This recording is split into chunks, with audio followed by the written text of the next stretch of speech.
નમસ્કાર મિત્રો, health tips Gujarati ચેનલમાં આપનું સ્વાગત કરું છું. મિત્રો, આજનો આપણો ટોપિક છે પેટની ચરબી અને શરીરનું વજન. જે લોકોના શરીરનું વજન વધારે હોય એટલે આવા લોકોને પેટમાં ચરબીનું પ્રમાણ વધારે જ હોય છે.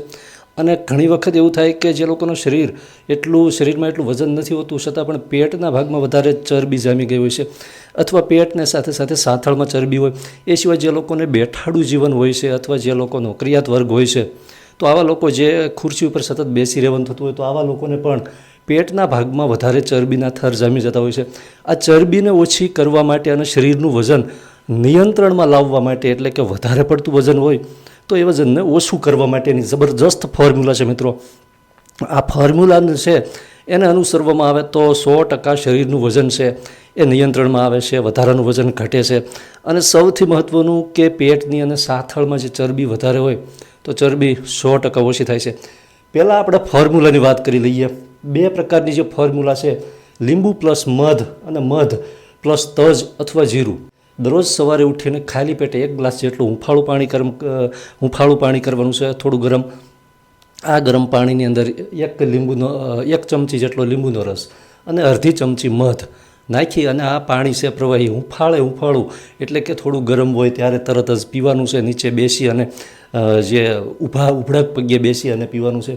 આ છે સવારનો પ્રયોગ. આ પીધા પછી 1 કલાક સુધી કોઈ પણ વસ્તુ ખાવા પીવાની નથી. બીજું કે સવારનો નાસ્તો કરવાનો ટાઈમ હોય બને તેટલો 8 વાગ્યા પછી રાખવો, 8 કે 8:30 વાગ્યા પછી. બીજી વસ્તુ કે જે ફોર્મ્યુલા છે એનો બીજું સ્ટેપ એટલે કે મધ અને તજ અથવા મધ અને જીરું. તો આ જે છે આને રાત્રે ઉપયોગ કરવાનો છે. રાત્રે પણ આ જ રીતે 1 ગ્લાસ અથવા એમાં જેટલું ફાવે એટલું ટૂંકમાં પાણી ગરમ કરવાનું છે. આ પાણીની અંદર અડધી ચમચી મધ અને અડધી ચમચીમાં સેજ ઓછો એટલો તજનો પાવડર.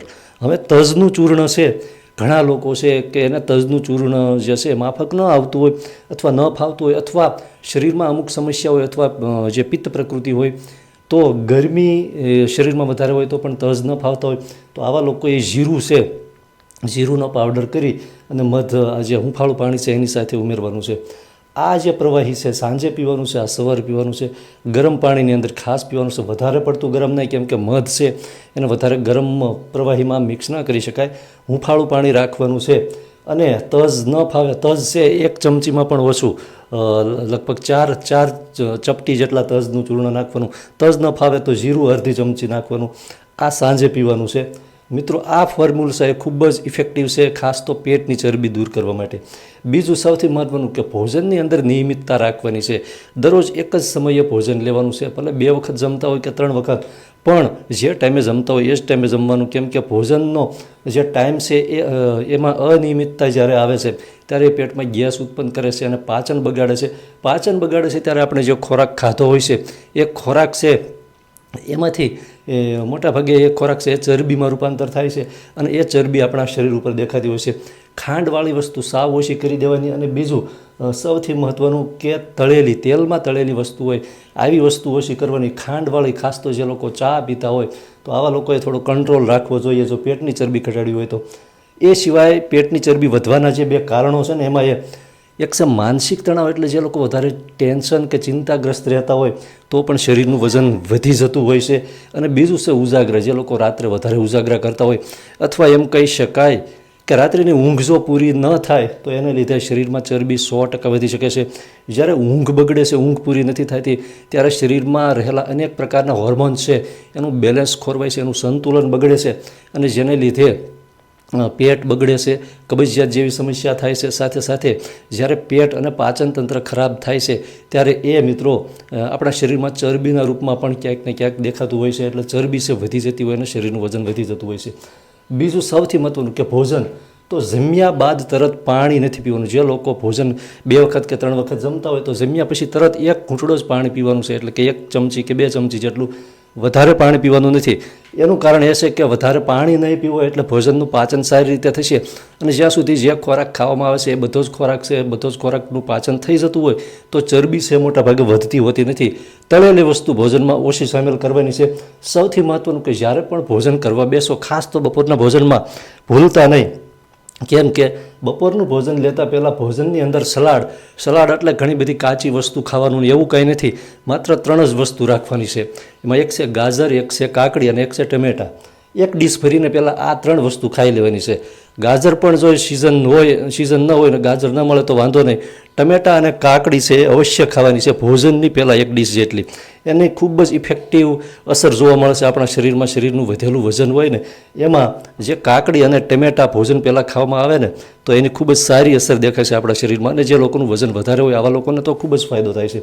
એ સિવાય સૌથી મહત્ત્વનું કે જે લોકોના શરીરમાં પેટના ભાગે વધારે ચરબી છે અને શરીરનું વજન પણ ઘટાડવું છે ને, તો આ જે ફોર્મ્યુલા છે એક્સરસાઇઝની એટલે કે યોગાસનની, આ ફોર્મ્યુલા પણ અહીં ખૂબ જ ઇફેક્ટિવ અને અસરકારક સાબિત થાય છે. એમાં એક છે ઉત્તાન પાદાસન.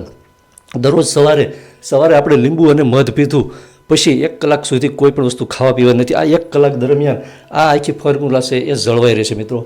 એટલે યોગાસનમાં એક છે ઉત્તાન પાદાસન કે જે પેટની ચરબી દૂર કરવામાં અક્ષીર છે. એ સિવાયનું ભુજંગાસન અને સુપ્ત વજ્રાસન, આ 3 પ્રકારના યોગાસન એવા યોગાસન છે કે જે પેટ અને સાથળની ચરબીને ખૂબ જ ઝડપથી દૂર કરવા માટે મહત્ત્વનો ભાગ ભજવે છે.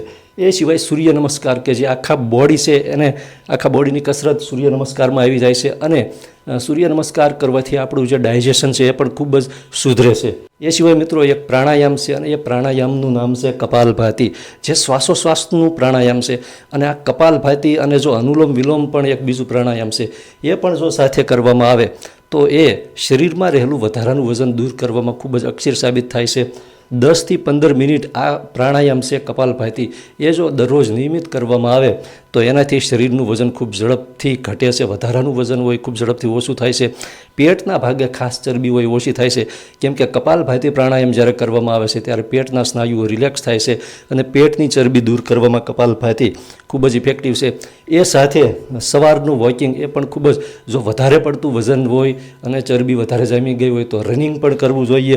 અન્યથા માત્ર ને માત્ર વોકિંગ ઓછામાં ઓછા 30 મિનિટ કરવામાં આવે તો આ બધી જ ફોર્મ્યુલાને એની ખૂબ જ સારી અસર થાય છે આખા બોડી માટે, આખા શરીર માટે. અને શરીરનું વજન ખૂબ જ ઝડપથી ઘટે છે જો આ ફોર્મ્યુલા છે એને અનુસરવામાં આવે તો.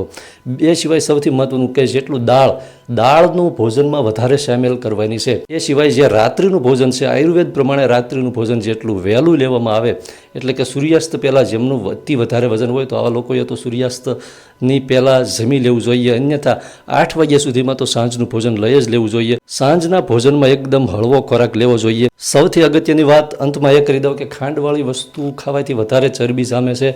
એ સિવાય ખાંડની સાથે સાથે જે ફ્રીજની વસ્તુ અને જે ઠંડા પીણા અથવા જે કોલ્ડ ડ્રિંક હોય છે એ પણ શરીરનું વજન ઝડપથી વધારે છે. તમે જોયું હોય છે કે અમુક પ્રકારના જે સિટીમાં અમુક નાના ટાબરિયા વધારે પડતી કોલ્ડ ડ્રિંક્સ પીતા હોય છે અને એકદમ જાડા થઈ ગયા હોય છે.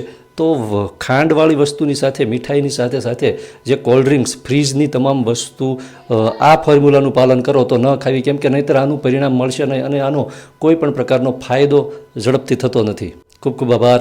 જય માતાજી.